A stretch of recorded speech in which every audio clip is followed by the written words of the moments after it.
विशाल जी, एक इन्वेस्टर और एक सफल इन्वेस्टर में क्या फर्क होता है? इन्वेस्ट और सफल आई थिंक सफल बनने में जिंदगी निकल जाती है, राइट। बहुत लंबा टाइम होता है। इन्वेस्टमेंट का सबसे खास बात है कि रिटर्न्स जो होते हैं, और एक सक्सेसफुल और सफल और असफल इन्वेस्टर का जो डिफरेंशिएशन होता है उसको पता करने में एक्चुअली 30-40 साल शायद ज्यादा लग जाते हैं, राइट। 10 साल में अगर कोई इन्वेस्टर अपने आप को सफल समझता है, या 15 साल में समझता है, या 5 साल में, आजकल 1 साल में या कुछ महीनों में लोग अपने आप को सफल समझने लग जाते हैं, राइट। आई थिंक वो एक अच्छी चीज नहीं है, खासकर यंग निवेशकों के लिए, राइट। मुझे आई थिंक संत कबीर ने ये कहा था, ये दोहा कहा था जो मुझे याद आ रहा है, जो मैं एक्चुअली हर यंग इन्वेस्टर को बताना चाहता हूँ और मैं बताता हूँ। उन्होंने कहा था, धीरे धीरे रे मना, धीरे सब कुछ होए, माली सींचे 100 घड़ा, ऋतु आए फल होए। तो आप कितनी कोशिश कर लीजिए, माली कितनी कोशिश कर ले, अगर उसको पेड़ जल्दी उगाना है तो ज्यादा पानी डालेगा तो पेड़ उगेगा उगेगा नहीं, खत्म हो जाएगा। निवेश भी वैसा ही है, उसको आपको टाइम देना पड़ेगा। पावर ऑफ कंपाउंडिंग की हम बात करते हैं, राइट। पावर ऑफ कंपाउंडिंग का मतलब है कि धीरे धीरे आपका पैसा आपके पैसे पे ग्रो करता है, बट उस ग्रोथ में 10, 15, 20, 30 साल लगते हैं। जल्दी पैसा बनाना है तो लोग एक्चुअली बहुत ज्यादा पैसा गंवा देते हैं। आपने भी देखा होगा अपने एक्सपीरियंस में, मैंने काफी देखा है पिछले 10, 15, 20 साल की एक्सपीरियंस में। ये बहुत बड़ा इंपॉर्टेंट लेसन है, संत कबीर की जो कहानी है वो बहुत बड़ा इंपॉर्टेंट लेसन है कि जो इम्पेशंस है हर तरह के निवेशकों को, मैं इम्पेशंस में पिछले 20 साल से देख रहा हूँ, ये नहीं बोलना चाहता हूँ कि सिर्फ यंग इन्वेस्टर्स में इम्पेशंस है, बट ये इम्पेशंस है, इसको अगर हम कम कर सके, ज्यादा पेशेंस अपने आप में अपने कैरेक्टर में डाल सके, तो आई थिंक निवेश से लॉन्ग टर्म में पैसा कमाना बहुत आसान हो जाएगा। It's very simple. Warren Buffett कहते हैं, investing is simple but not easy, right. जो करना है वो बहुत सिंपल है, बट उसको प्रैक्टिस करना 20 साल 25 साल वो बहुत डिफिकल्ट है। एक एक नीलेश सर और प्रवीण एक शो करते हैं विशाल भाई, जिसका नाम है 1% शो, और वो 1% जो है वो कंपाउंडिंग की कहानी है। बड़ा इंटरेस्टिंग है, मतलब नाम ही कितना अच्छा लग रहा है कि 1% शो में आप जाइए और सीखिए 1% कैसे रोज ग्रो करना है आपको। मतलब पर्सनल लाइफ में भी अपने आप पर्सनैलिटी डेवलपमेंट के लिए भी उसको अप्लाई कर सकते हैं। बहुत इंटरेस्टिंग सर। मैं अभी आपके पास दोबारा आता हूँ, कुछ और इंटरेस्टिंग चीज़ें आपसे जानूंगा। नीलेश सर, एक और मिथ है जिसको बस्ट करना चाहिए, या ट्रेडिशनल फैक्ट है, उसको आप थोड़ा एक्सप्लेन करिए। भारत जैसे देश में जहाँ पे बहुत ज़्यादा लोग कंजर्वेटिव थे, अभी भी है बहुत जगहों पे, यहाँ पैसे से पैसा कमाना बहुत अच्छा नहीं माना जाता। लोग गांव में बता रहे सूदखोर हैं, ये तो भाई पैसे से पैसा बना रहे हैं, ये गड़बड़ चीज़ करते हैं। ये एक परसेप्शन बन गया था लोगों को। तो how to make money out of money was not a culture. लेकिन वो धीरे धीरे हटा। अब लोगों को समझा, आप इन्वेस्ट कर रहे हैं तो आप पैसे से पैसे ही तो बना रहे हैं, आप थोड़ी काम कर रहे हैं, late money work for you. मुझे बताइए, ये मिथ क्यों इतने समय तक चलता रहा और इसको कैसे बस्ट किया गया, और अभी भी बहुत जगहों पे है ये? नीरज भाई, मुझे लगता है कि हम अपनी मूल को भूल चुके हैं। हिंदू धर्म में हमें 4 आश्रम दिए गए हैं। पहला है ब्रह्मचर्य आश्रम, वहां पे आप पढ़ाई करते हैं, सीखते हैं। उसके बाद आता है गृहस्थाश्रम, वहां पे आप अर्थ की उपासना करते हैं, फैमिली बनाते हैं। उसके बाद आता है वानप्रस्थ आश्रम, वहां पे आप सोसाइटी के लिए काम करते हैं। और फाइनली आता है संन्यासत्रम, जहां पे आप संन्यास लेते हैं और आत्मा का कल्याण करते हैं। क्लियरली ब्रह्मचर्य आश्रम और गृहस्थ आश्रम, ये दोनों में हमें अर्थ की उपासना के लिए प्रेरित किया गया है। ये हमारे शास्त्र कहते हैं, ये हमारी संस्कृति कहती है। हमारे धर्म में काम अर्थ दोनों को हमने स्थान दिया है। तो सदियों से अगर आप देखें तो भारत के लोग अर्थ की उपासना करते थे। इसीलिए वास्को डी गामा पुर्तगाल से भारत के लिए आया। हमारा राम भाई श्याम भाई तो अमेरिका या यूरोप नहीं जा रहा था। हमारे लोग अफ्रीका में धंधा करते थे, अरब देश में धंधा करते थे, फार ईस्ट में सुमात्रा, बाली, कंबोडिया तक धंधा करते थे। आपको शायद आश्चर्य होगा, जब मैं साउथ कोरिया गया था तो वहां पे मुझे कहा गया कि हम तो मतलब अयोध्या के निवासी है। मैंने उस जमाने में रिसर्च की तो पता चला कि अयोध्या से कोई प्रिंसेस साउथ कोरिया गई थी और उनका राजवंश उनसे चल रहा है। तो सदियों से हमने व्यापार को, पैसे की, अर्थ की उपासना को महत्व दिया। कहीं पे फिर हम अपने मूल को भूल गए और ऐसा लगा कि पैसा कमाना ठीक नहीं है।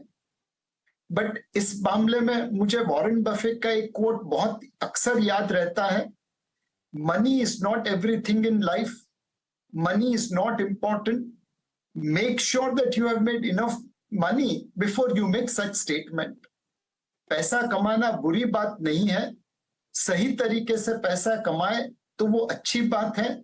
और एक बार पैसा कमाने के बाद आप उस पैसे को सही तरीके से खर्च भी कर सकते हैं, दान कर सकते हैं, सोसाइटी के उपयोग में पैसा लगा सकते हैं। खाली जेब से आप वो सारे काम नहीं कर पाएंगे। सो पैसे को महत्व दीजिए, पैसे को परमेश्वर मत बनाइए, बट पैसे को महत्व जरूर दीजिए, और पैसे पे पैसा बने उसमें कोई बुरी बात नहीं है। सर, पैसा सब कुछ नहीं है, लेकिन पैसा बहुत कुछ है, और पैसा हाथ का मैल नहीं है, पैसा चेहरे की रौनक है। आप धन को कमा लेते हैं तो आप बहुत कुछ कर सकते हैं, दूसरों की मदद कर सकते हैं, जीवन को समृद्ध बना सकते हैं, और पैसा बेसिकली रिसोर्स है जो आपकी लाइफ के बेटरमेंट के लिए उसका इस्तेमाल करते हैं, इसलिए पैसा कमाना बुरी बात नहीं है। प्रबलीन, इस इन्वेस्टमेंट जर्नी में कल्चरली हम लोगों ने देखा तो क्या छोटे शहरों में टियर 2 टियर 3 सिटीज़ में जो लड़कियां हैं या जो यंग लड़के भी हैं आप लोगों के पास, वो भी टच में आते होंगे, उनको ऐसा लगता है कि अपनी जो भी हमारी टेक होम सैलरी है उसका 20-30% इन्वेस्ट करना चाहिए इक्विटीज़ में, या अभी भी वो पुराने स्टाइल में कहीं पे मकान खरीद लें, सोना जेवर वेवर खरीद लें, इस टाइप्स की थॉट्स अभी भी हैं? नीरज, मैं ओवरऑल पहले बताती हूँ, बिकॉज हम लोगों का इंटरेक्शन ऑलमोस्ट अक्रॉस इंडिया हर जगह होता ही है। So right from eastern part of India to western, everywhere actually कहीं ना कहीं एक मेंटालिटी तो डेफिनेटली रहती है जो हम लोग इसको बायस बोलते हैं, फेमिलियरिटी बायस, यानी कि जिन चीजों को हम समझते हैं या हम कंफर्टेबल फील करते हैं, हमें लगता है कि अपना निवेश वहीं करें, और उस चीज को तोड़ना कई बार डिफिकल्ट होता है। और प्रॉब्लम ये है कि जब वो हम तोड़ते भी हैं तो लोग बहुत थोड़े अमाउंट के साथ उसको तोड़ के जैसे बाहर आके इक्विटीज में डालना भी चाहते हैं, बिकॉज उन्होंने सुना होता है कि म्यूचुअल फंड्स में बहुत रिटर्न बन जाते हैं। सो यूजुअली जो मैंने काफी लोगों के साथ इंटरेक्शन में एक चीज देखी है कि जब वो म्यूचुअल फंड्स या इक्विटीज की बात करते हैं या एक ट्रेडिशनल इन्वेस्टमेंट ऑप्शन को छोड़ के इधर आने की बात करते हैं, अक्सर बड़ी हाई एक्सपेक्टेशंस के साथ आते हैं। दूसरा, उनको लगता है कि अब हम डाल रहे हैं तो हमारा पैसा इतना तो बन ही जाए, so and that amount is little, बहुत ज्यादा निवेश नहीं कर रहे होते हैं वो। तो एक ये प्रॉब्लम मैं जरूर बोलूंगी, बिकॉज हमने सुनी सुनाई बातों पे लोग आजकल ऐप खोल के देखते हैं न्यूज चैनल्स में, तो मुझे लगता है एक रियलिस्टिक जो एक्सपेक्टेशंस होनी चाहिए मार्केट से वो कई बार नहीं होती हैं। सो इन्वेस्टमेंट का डेफिनेटली उनमें इंटरेस्ट होता है, बट उनको ये समझाने की जरूरत डेफिनेटली पड़ती है कि एक रियलिस्टिक एक्सपेक्टेशंस आप मार्केट से कैसे रखें। पैसा आपका ऊपर भी जाता है, नीचे भी जाता है, और जैसे अभी विशाल जी ने बोला कि पेशेंस रखना पड़ता है। इट्स लाइक अ सैपलिंग, अगर आज आपने पेड़ का, नीम का पेड़ भी लगाया है, तो आज जो छोटी पौध है उसको बढ़ने में समय लगेगा कि वो बढ़ के तगड़ा हो जाए, और फिर आंधी तूफान यानी कि मार्केट की वॉलेटिलिटी का भी आपकी इन्वेस्टमेंट पे असर नहीं पड़ेगा। पर आई थिंक इसलिए इन्वेस्टमेंट जर्नी जो है वो एक्चुअली में एक प्रोसेस ही है। तो हम छोटे से शुरुआत करने की कोशिश करते हैं ऐसे इन्वेस्टर्स के साथ, ताकि उनका कुछ एक्सपीरियंस बने, एंड ग्रेजुअली फिर उनको आगे लेके जाते हैं। बट ये जो इन्वेस्टिंग के बायसेस होते हैं, जैसे फेमिलियरिटी बायस हो गया या रिसेंसी बायस हो गया, कि अभी पीछे देख के आप कोई स्कीम, कई बार इन्वेस्टर्स कोई नाम भेज देते हैं, इवन प्रोस्पेक्टिव इन्वेस्टर्स, कि ये कैसे रहेंगे, एंड यू नो अक्सर वो वही होते हैं नीरज, फंड्स जैसे कि कोई कमोडिटी वाला फंड होगा कि बहुत अच्छा किया था, या कोई ऐसा फंड जो 1 साल के जिसके रिटर्न्स बहुत अच्छे रहे थे। तो I think when you are investing in equities and या म्यूचुअल फंड या equity mutual funds, I think एक क्रक्स, एक बेसिक अंडरस्टैंडिंग होनी बहुत जरूरी है उस एसेट क्लास की। हम जब गोल्ड में पैसा लगाते हैं तो अगले साल हम ये देख के कि नेगेटिव 18% है, हम गोल्ड से पैसा नहीं अपना जाके ज्वेलरी नहीं बेच देते, हम उसको रखते हैं इवन अगर हमने ज्वेलरी फॉर्म में लिया होता है। तो मैं ये बोलूंगी कि है डेफिनेटली शुरुआत टूवर्ड्स फाइनेंशियल एसेट्स, और हमने ये फिगर्स में भी देखा है कि रियल एस्टेट और गोल्ड से थोड़ा हट के फाइनेंशियल एसेट्स की तरफ एक डेफिनेटली कदम बढ़ा है। पर आई थिंक इसके लिए अभी भी बहुत एजुकेशन जैसे विशाल जी कर रहे हैं, and there is more education which is required, ताकि लोगों को एक मच्योर तरीके से वो इस इन्वेस्टमेंट का बेसिकली एसेट क्लास का पूरा जो सही तरीका है उससे इन्वेस्ट कर सकें और उस जर्नी का पूरा सुख उठा सकें। अपनी स्क्रीन पे आप देख रहे होंगे तो हमने अलग अलग एसेट क्लास के रिटर्न्स दिखाए हैं कि गोल्ड में, रियल एस्टेट में, फिक्स डिपॉजिट में किस तरीके से ओवर 50 इयर्स कैसे कैसे रिटर्न है। ये एनुअलाइज्ड रिटर्न है, एवरेज करके हमने निकाले हैं। तो आप देख रहे होंगे उसमें इक्विटी क्लास जो है वो सबसे बेहतरीन रिटर्न उसने दिया है वर्ल्ड वाइड। आप दुनिया में कहीं भी देखेंगे तो बेस्ट एसेट वही मानी जाती है जिससे वेल्थ क्रिएट होती है। आप पैसा बनाते, सारे एसेट क्लास अच्छे हैं तो इसमें कोई खराब नहीं होता, लेकिन अगर आपको ज़्यादा बड़ा रिटर्न चाहिए, वेल्थ क्रिएट करनी है, तो इक्विटीज़ को सबसे बढ़िया माना जाता है। लेकिन उसमें जैसे विशाल जी और नीलेश सर कह रहे हैं कि लंबा समय आपको देना पड़ेगा, वो ना बिरयानी की तरह उसको धीरे धीरे पकाना पड़ेगा, वो एकदम से इंस्टेंट कॉफ़ी नहीं होती है। विशाल सर ये बताइए कि ये जो जर्नी हम लोग पूरी तय करने की कोशिश कर रहे हैं, समझने की कोशिश कर रहे हैं, क्या चीज़ ऐसी है जो इन्वेस्टर के कंट्रोल में नहीं है और क्या चीज़ है जो मेरे कंट्रोल में है, मैं वही करूंगा सिर्फ? लेकिन इसका जवाब बहुत आसान है। रिटर्न्स इन्वेस्टर के कंट्रोल में नहीं है, और वही एक ऐसी चीज है जिसको हम कंट्रोल करना चाहते हैं। हमारा बिहेवियर हमारे कंट्रोल में है, हम कितना रिस्क लेते हैं इन्वेस्टिंग करने के लिए वो हमारे कंट्रोल में है, हम कितना टाइम देते हैं वो हमारे कंट्रोल में है, रिटर्न्स हमारे कंट्रोल में नहीं है। प्रॉब्लम है कि जो पहली तीन चीजें मैंने बताई हमारे कंट्रोल में है, हम उस पर ध्यान नहीं देते और हम सिर्फ रिटर्न्स पे ध्यान देते हैं। आई थिंक ये बहुत इंपॉर्टेंट लेसन है समझने के लिए कि इन्वेस्टर्स को एक इल्यूजन जो होता है कि मैंने स्टॉक के बारे में पढ़ा या मैंने कोई स्टॉक टिप लिया और मैंने स्टॉक में इन्वेस्ट किया तो वो स्टॉक बढ़ेगा, राइट? वो स्टॉक नहीं जानता है कि आप उसको ओन करते हैं। स्टॉक के पास कोई इमोशन नहीं है कि विशाल ने स्टॉक खरीदा है तो अब मुझे ऊपर जाना है, राइट? इसीलिए बहुत इंपॉर्टेंट है इन्वेस्टर्स के लिए वो डिसाइड करना कि रिटर्न उनके कंट्रोल में नहीं है, उनके कंट्रोल में प्रोसेस है। किस तरह से निवेश करते हैं, किस तरह की कंपनीज में निवेश करते हैं, कितने लंबे टाइम के लिए निवेश करते हैं, कितना पेशेंस रखते हैं, वो उनके कंट्रोल में है। अगर आप अपने कंट्रोल की चीजें करेंगे तो 20-30 साल में, जैसे मैंने कहा, इन्वेस्टिंग से 15-17% रिटर्न, जैसे आपने एक स्टैटिस्टिक दिखाई पिछले 50 साल की, राइट? प्रॉब्लम यह है कि लोगों को वो 15-17% हर साल चाहिए या हर महीने चाहिए, राइट? हम अपना इन्वेस्टमेंट होराइजन बढ़ा देंगे, राइट? हम अपना प्रोसेस इंप्रूव करेंगे इन्वेस्ट करने का, तो आई थिंक निवेश से अच्छा रिटर्न कमाना over a long period of time बहुत डिफिकल्ट काम है। आई थिंक स्टॉक्स में पैसा बनाने के लिए एक इन्वेस्टर्स को सिर्फ 3 चीजें चाहिए। अच्छे स्टॉक्स देखने का दृष्टिकोण, लाइक विजन, राइट? अब अच्छे स्टॉक्स कौन से हैं, अच्छे बिजनेसेस कौन से हैं, उनको देखने का विजन चाहिए, उनको खरीदने का साहस चाहिए। करेज बहुत इंपॉर्टेंट है, राइट? एक इन्वेस्टर के लिए खराब वक्त में जब सब लोग स्टॉक्स बेचते हैं उस वक्त वो करेज बहुत इंपॉर्टेंट होता है इन्वेस्टर के लिए। और तीसरा चीज होता है पेशेंस, राइट? वो अच्छे स्टॉक्स को खरीद के रखने का धैर्य चाहिए, राइट? अगर आपके पास वो विजन है, आपके पास वो करेज है और आपके पास वो पेशेंस है, आपका इन्वेस्टिंग जर्नी बहुत आसान हो सकता है। ओके, ये विजन और पेशेंस अभी आपसे मैं दोबारा आऊंगा तो पूछूंगा। नीलेश सर, अभी प्रबलीन ने कहा कि आप पेड़ लगाएंगे, उसमें पानी देते रहेंगे तो बहुत बड़ा हो जाता है पेड़, है ना, उसमें समय लगता है उसके बड़ा होने में। लेकिन क्या लखनऊ साइड में ना जो लोग दशहरी आम के पेड़ लगाते हैं वो 3-4 साल में फल देने लगते हैं, तो उनको लगता है कि आज लगाया और बस 3 साल बाद फल मिलना शुरू। लेकिन वो भूल जाते हैं कि उस पेड़ की लाइफ बहुत लंबी नहीं होती, उसको फिर रीजनरेशन में जाते हैं, नए नए कलम बनानी पड़ती है, बहुत सारी चीज़ें करती हैं।